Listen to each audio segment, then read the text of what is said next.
Lynn Enright, Vagina, a Re-Education. Narrated by Karen Cass and Marston York. Half of the human population possesses a vagina. A quarter of the world menstruates. And yet the female sex organs have long been misunderstood, ignored or shamed. Sex education classes in school teach very little about sexual health. When they do, it's likely tangled in misinformation. Even usage of the word vagina is a linguistic error. What we usually mean is the vulva. And as feminist psychologist Harriet Lerner wrote, "What is not named does not exist." Examining everything from the hymen to menopause, author Lynn Enright set out to disentangle fact from patriarchal fiction while also offering her own stories of womanhood. These blinks don't always present clear answers because even today, most of the medical research available is based on studies of men, by men. Instead, they teach us how to reacquaint ourselves with the female anatomy and reveal how women's relationships with their bodies have been influenced and distorted by culture and society throughout history. And just a quick disclaimer before we begin. Blink 3 describes an incident of sexual assault.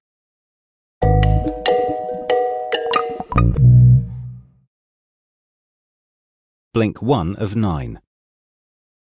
In the Middle Ages, many of the tens of thousands of women killed in the European and American witch trials were midwives.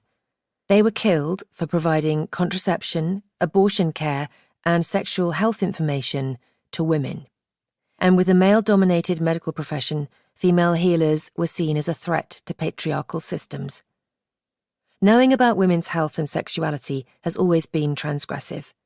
The field of medicine has only recently opened up to include women, but there is still a severe lack of research on female sexual health. The author found that even a simple Google search often showed results laced with lies, myths, and mistruths. So even when women are actually educated on their own sexual health, most of what they think they know might not be true. Take one 2016 study of 1,000 British women, for example. 40% were unable to correctly identify the vagina, and 60% were unable to identify the vulva. Ignorance can be harmful.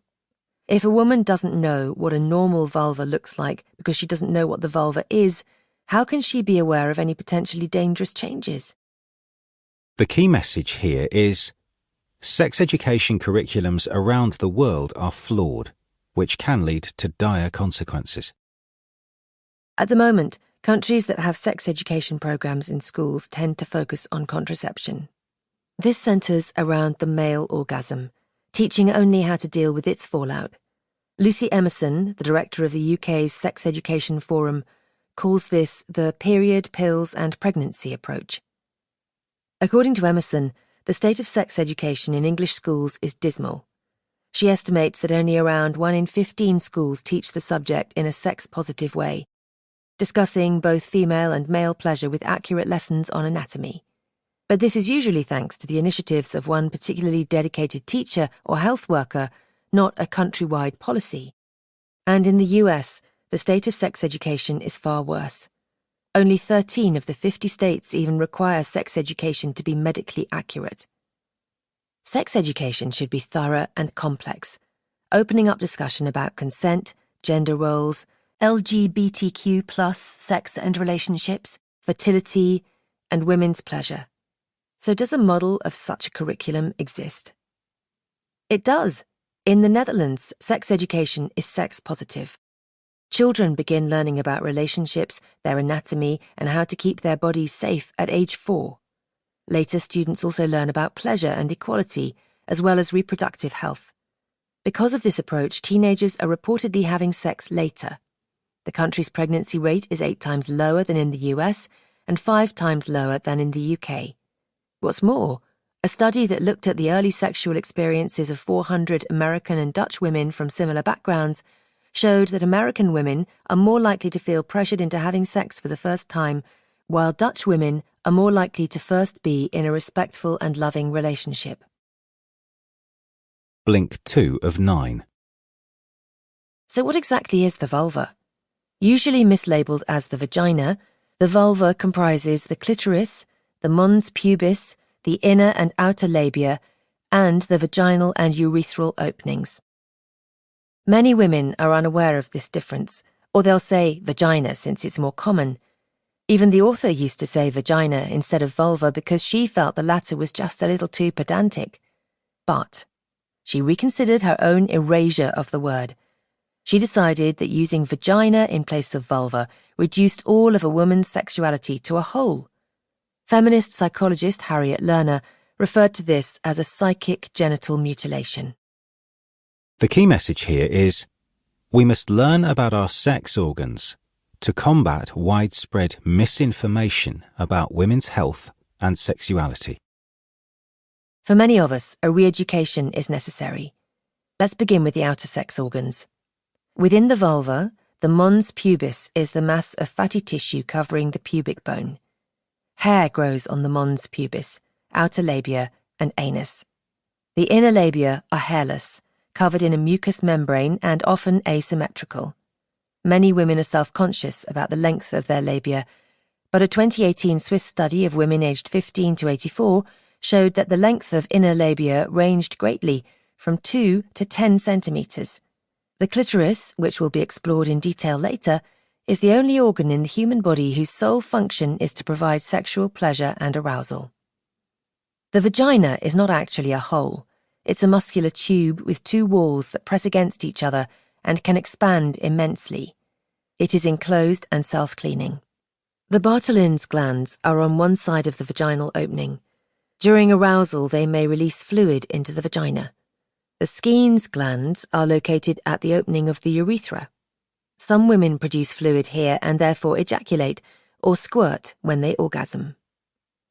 The inner sex organs include the uterus or the womb, an organ the size of a small pear. Like the vagina, it has powerful muscular walls that press against each other. During pregnancy, they expand dramatically. The cervix is the part of the uterus that extends into the vagina. Its opening is a tiny hole through which menstrual blood or seminal fluid can pass. It dilates to allow a baby to pass through the uterus to the vagina. On either side of the uterus are the ovaries, two almond-sized balls that store and mature eggs, as well as produce hormones that regulate the menstrual cycle. When an egg is released from an ovary, it passes through the fallopian tube. Here it might meet a sperm, become fertilized, and travel to the uterus. If not, it disintegrates. Blink 3 of 9. As a teenager, the author was frustrated with her vagina. She was unable to insert a tampon, even though she'd been taught that she had a protective hymen covering her vaginal opening. It didn't feel right. The prospect of asking her doctor to inspect her vagina felt impossible. She lived in Ireland, a Catholic country that wouldn't legalize abortion for another 2 decades, a country that viewed women's sexuality as something shameful. She remained ignorant about her body and avoided physical intimacy all throughout her teens. Then, when she was 19, she fell asleep drunk at a party and was sexually assaulted. She woke up with her pants full of blood and the realization that she'd been penetrated for the first time, violently and without consent. 15 years later, she still doesn't truly know what the physiology of her vagina was before the assault, but she does know that this ignorance about her body meant she had little autonomy. The key message here is, the misrepresentation of the hymen disempowers women. We are taught from an early age that the hymen is associated with female purity. It's imagined as a sheath protecting the opening of the vagina. But this is false. While they do vary from woman to woman, hymens are not taught pierceable membranes. The hymen actually consists of thin folds of mucous membrane that most often form a crescent-shaped crown around the vaginal opening. For some, it forms a ring. Less often, there's a thicker membrane. This highly unusual imperforate hymen does look more like the mythical transparent seal. It can be dangerous, requiring surgical intervention.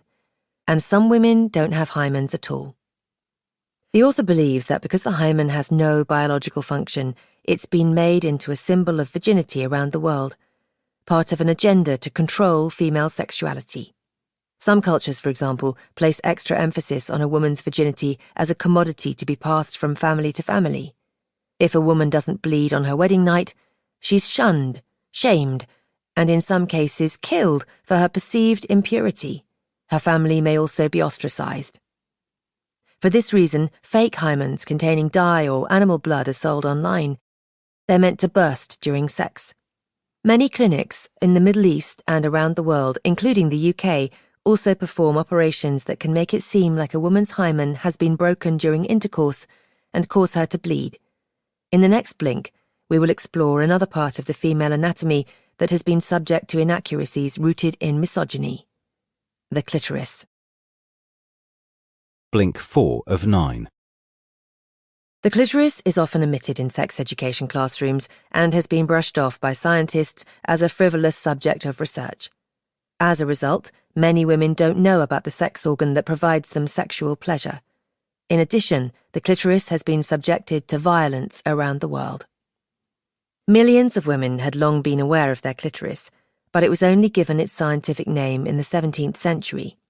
It took another 200 years for the inner and outer clitoris to be drawn comprehensively, with its visible glands and clitoral hood and the shaft underneath the vulva's tissue that splits into two legs, or crura. Fast forward to 1993, when Australia's first female urologist, Helen O'Connell, made a significant discovery. She uncovered that our understanding of the clitoris had been wrong. It was actually much, much larger than we had thought. The key message here is, in a society that discourages women's pleasure, the clitoris has long been neglected or brutally eliminated. This late discovery mostly comes down to social factors. O'Connell was inspired to research the clitoris when she realised that extra care was given to protect male sexual function when removing the prostate, but women weren't afforded the same care during pelvic surgery. It was a guessing game. No male doctor had cared enough about female sexual health to research the blood and nerve supply of the clitoris the way they had for the prostate. Until O'Connell pioneered research by dissecting cadavers and using photography to capture its structure, we didn't know that a clitoris could range from 5 to 12 centimetres and swell by 50 to 300% when engorged. We didn't know how the clitoris interacted with the front walls of the vagina, or that it could be stimulated by vaginal penetration. And yet these findings have still not made their way into mainstream education. The minimization and neglect of women's pleasure is caused by a deep inequality between the sexes. This is also at the root of female genital mutilation, FGM. There are various types of FGM, and they are all violent, harmful procedures that cut or injure some or all of the female genitalia. FGM is predominantly performed in 30 countries across Africa, the Middle East, and Asia. It has been performed on approximately 200 million girls and women. Fortunately, resistance to FGM is growing. When a 10-year-old Somalian girl named Dika Dahir Noor died in 2018 after a vein was unintentionally severed during FGM, the country's Attorney General pursued a prosecution for the first time in the country's history. Furthermore, Deputy Prime Minister Mahdi Mohamed Gulaid publicly condemned the practice of FGM in Somalia. This was particularly significant in a country in which 98% of women have undergone the procedure and 65% of women support the practice. Blink 5 of 9. For the author, orgasms were wrapped up in various iterations of shame for most of her life. It started with being ashamed of wanting an orgasm. There was no discussion of the female orgasm or of female masturbation at school. She began to experiment with touching herself, despite a female peer telling her girls who masturbate are sick. She continued to masturbate, but she couldn't manage an orgasm. This triggered another reason to feel ashamed. Finally, as she got older and successfully orgasmed through clitoral stimulation, she felt shame for being unable to achieve what the world considered the right kind of orgasm, a vaginal orgasm. The key message here is, talking about the female orgasm can free it from mystery and neglect. Heterosexual culture has determined that the orgasms reached through penetrative sex are superior, even though 50 to 75% of women can't orgasm solely through penetration. This idealization of the vaginal orgasm is a new phenomenon and unsupported by science. It all started with psychoanalyst Sigmund Freud. In the early 20th century, he claimed that the clitoral orgasm was sexually immature, a sign of mental health issues, while the vaginal orgasm indicated sexual maturity. Since then, scientific research has shown that there are countless ways to reach orgasm. The clitoris can be stimulated outside the glands, and different types of stimulation produce different types of orgasms. Freud's take on the female orgasm continues to hold up because it dovetails neatly with patriarchal values. It places the focus on the penis during intercourse and prioritizes sex that is conducive to the heterosexual male orgasm. So, instead of pointlessly categorizing orgasms, we should focus on closing the orgasm gap. A major 2017 study in the US showed that sexually active, heterosexual women have fewer orgasms than any other demographic. Only 65% report reaching orgasm during sex, compared with 95% of heterosexual men and 86% of lesbian women. Heterosexual women fare even worse during casual encounters. A large-scale study showed that only 11% of North American female college students orgasm during a hookup. Many women feel more comfortable directing their partners when they're in a relationship. This may explain the cultural assumption that women are less interested in casual sex. What they're actually uninterested in is unsatisfying sex. Since the study of female sexuality has been neglected for so long, it's no wonder that the female orgasm is so enigmatic. But being aware of its many manifestations and talking about it can help women close the orgasm gap. Blink 6 of 9. In 2017, the UK's National Institute for Health and Care Excellence, or NICE, formally declared that doctors must listen to women who have symptoms of endometriosis. Endometriosis is an agonizing disease in which tissue similar to the endometrium, which lines the uterus, grows outside of the womb. Every month that a woman isn't pregnant, the tissue bleeds, causing her chronic pain. The physical suffering caused by endometriosis can wreck a woman's life. It can affect her career and her relationships. It can also cause depression and anxiety if left untreated. Her organs can become fused and cause infertility. And yet, as highlighted by the advisory deemed necessary by NICE, women's pain often isn't taken seriously. In fact, it takes an average of 7 to 8 years to be diagnosed with endometriosis. The key message here is people with vaginas endure unnecessary shame and suffering caused by taboo, ignorance, and oversight. In the 1970s and 80s, writer Hilary Mantel was met with skepticism while trying to get treatment for her endometriosis.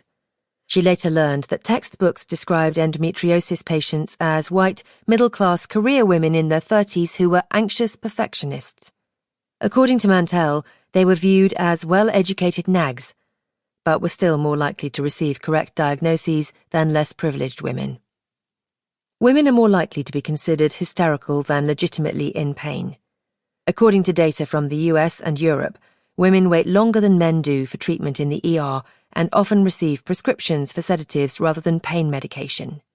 This cavalier attitude towards women's suffering isn't based in any science. We don't have data comparing women's and men's reactions to pain. Women also suffer emotionally at the behest of a culture that aims to convince them that their vulvas are flawed. For example, a bald vulva is now totally normalized in the West as a result of becoming the standard in pornography. Half of all women in the UK under 35 regularly get waxed, removing all or most of their pubic hair. The author isn't totally convinced that the removal of pubic hair is the most pressing feminist issue. Labiaplasty, on the other hand, is a much more extreme measure taken to eliminate perceived flaws in one's vulva. It involves the modification of the inner labia, usually to trim its length, and is the fastest-growing type of plastic surgery. Vulvas are considered so taboo and private that it's unusual to see them outside of porn. This has meant that generations of women and men have grown up with flawed ideas of what constitutes a normal, attractive vulva. Blink 7 of 9. For many girls, getting their period for the first time is an unnecessarily traumatic experience. In 2017, 1 out of 4 girls in the UK felt totally unprepared for the start of their period, while 1 in 7 didn't know what was happening to them. Even girls who are prepared and informed are often upset the first time they menstruate. But maybe a girl's first period feels especially horrible because it represents an induction into a culture bound by strict gender roles. It marks the loss of innocence and the beginning of being seen as a sexual object or a vessel for carrying babies. The key message here is life will improve for the almost 2 billion people who menstruate if we tackle the stigma around periods. A period happens after the endometrium thickens in the womb and doesn't receive a fertilized egg. Then it sheds and is expelled through the vagina. There are plenty of biological reasons why periods are considered dreadful. They're bloody, messy, and often painful affairs. Many women experience cramps during their periods as the muscular wall of the uterus forcefully contracts to shed its lining. This may temporarily cut off the blood supply to the womb.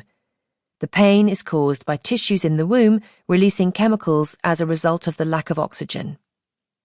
Most women also suffer from premenstrual syndrome, or PMS. Symptoms include bloating, mood swings, and depression. Moreover, 5 to 8% of women suffer from premenstrual dysphoric disorder, or PMDD, which causes more extreme anxiety, depression, and lethargy. The secrecy and shame surrounding periods undoubtedly intensifies suffering. Some communities in Nepal, for example, still subscribe to the ancient Hindu belief that menstruating women are toxic and will poison food and kill crops. So, when women in this community have their periods, they are banished to huts. This tradition is dangerous, and there have been many reports of rape and death. One woman died from asphyxiation after starting a fire to keep warm. Another died after a poisonous snake bit her. When poverty is combined with periods, women face even greater difficulties. And period poverty is widespread. In 2017, a charity in Leeds reported that girls were missing school because they couldn't afford sanitary pads and tampons. In 2015, a Kenyan study found that 10% of the 15-year-old girls questioned by researchers engaged in prostitution to be able to afford sanitary pads. When people are more open about periods, and more women and people who have periods are in positions of power, more work will likely be done to ease their biological discomfort. Blink 8 of 9. If you've ever taken hormonal contraception, you're probably familiar with the possible side effects. Weight gain, depression, a decreased libido, the possibility of developing potentially deadly blood clots, and an increased likelihood of getting breast cancer are only some of the things that might await you if you choose to take it. But sometimes it can feel like there's not much of a choice. After all, the only forms of male contraception that currently exist are condoms, which most couples in long-term relationships prefer not to use, or vasectomies. These are meant to be permanent and are only advisable for men who don't want children in the future. Hormonal contraception is currently only available to women. There have been multiple drug trials for male hormonal contraception, but they've been repeatedly halted. Why? Because men complained about the side effects. The same side effects regularly experienced by women around the world. The key message here is the current conversation surrounding fertility and pregnancy undermines women. Like contraception, the discussion around fertility is unfairly focused on women. Many women do worry about putting off pregnancy, despite economic factors and the cost of childcare forcing people to delay parenthood. But fertility is complex. It's not just about a woman's biological clock. In fact, for half of all couples who experience infertility unrelated to age, the cause is abnormal semen quality or male sexual dysfunction. Sperm count is falling worldwide. Not only do we not know why, this basic fact is not common knowledge. This reality offends the male ego and the idea of male virility, so male infertility is simply a no-go. Pregnancy has also been flattened into a standard story. Until her friends started having children, the author hadn't heard any detailed pregnancy or birthing stories. She was surprised to learn just how much pregnancy and childbirth experiences vary from woman to woman. Hearing a range of birth stories can help people anticipate the things that might happen during labour. For example, sometimes an episiotomy is necessary. That's when a cut is made in the perineum, the area of skin and muscle between the vagina and anus. Although they're not always necessary and can have serious implications on women's health, episiotomies are sometimes performed without consultation or consent from the person in labour. To avoid situations like this, it can be helpful to make a birth plan. This outlines the specific needs of a woman, trans or non-binary person during childbirth, which can grant confidence and autonomy. Blink 9 of 9. A recent study found that a quarter of women have considered leaving their jobs due to menopausal symptoms. Is menopause really that bad? Bad enough to quit your job? For some women, it can be. Coupled with ageism, misogyny, and a lack of discussion, many women feel unsupported and embarrassed in the workplace. Consider the fact that as women age, we hear their stories less often. This means that we rarely hear about menopause at all. So what is menopause, besides the end of menstruation and the beginning of hot flushes? Technically, menopause is when a woman hasn't menstruated for 12 consecutive months. But we use the term menopausal to refer to any time a woman exhibits symptoms, often for years before and after. Women generally stop menstruating in their 40s and 50s. Sometimes it's abrupt, sometimes it's more gradual. But that's not the whole story. The key message here is, the conversation about women's sexual health must be inclusive of all people with vaginas. After menopause, a woman's ovaries stop producing progesterone and estrogen. These hormones are instead produced at lower levels in other areas of the body, which can result in the vulva, urethra, and vagina becoming significantly drier. This often causes depression and low self-esteem. Hot flashes are the hallmark symptom of menopause. These are spells of sweating and dizziness that can last a few minutes or longer. Other symptoms include reduced or absent sex drive, insomnia, memory problems, hairy skin, acne, recurring cystitis, UTIs, anxiety, panic attacks, and more. 8 out of 10 women experience some menopausal symptoms, while 25% of women have severe symptoms. Furthermore, a third of women don't go to their doctors to treat these symptoms, many of which become chronic. Instead, they suffer in silence, perhaps because they don't trust that their pain will be taken seriously. Along with menopausal women, the experiences of trans people are also often erased. Cis people sometimes mistakenly assume that trans people either have or plan to have gender confirmation surgery. But gender dysphoria affects different trans people differently. One US study showed that 14% of trans women and 72% of trans men in the US don't want full gender confirmation surgery. Some trans people will only medically transition, and some will opt for top surgery but not bottom. These are deeply personal choices. We must remember that not all girls and women have a vagina, and not everyone with a vagina is a girl or a woman. Strict gender roles trap us in our biology, minimize our experiences, and hold us all back. A re-education of sexual and reproductive health must acknowledge that we are more than our genitals and our gender. You've just listened to our blinks to Vagina by Lynn Enright. The key message in these blinks is that good sex education is compassionate and complex. It teaches students not only about contraception, but also about relationships and women's sexual pleasure. The hymen is not a seal. It's made up of thin folds of mucous membrane, and the clitoris is much more expansive than was once thought. Sharing our experiences can help us reteach each other and empower us to tackle the stigma and shame surrounding periods, orgasms, fertility, and menopause. Have you got any feedback? We would love to hear what you think about our content. Just drop an email to remember@blinkist.com with vagina as the subject line and share your thoughts.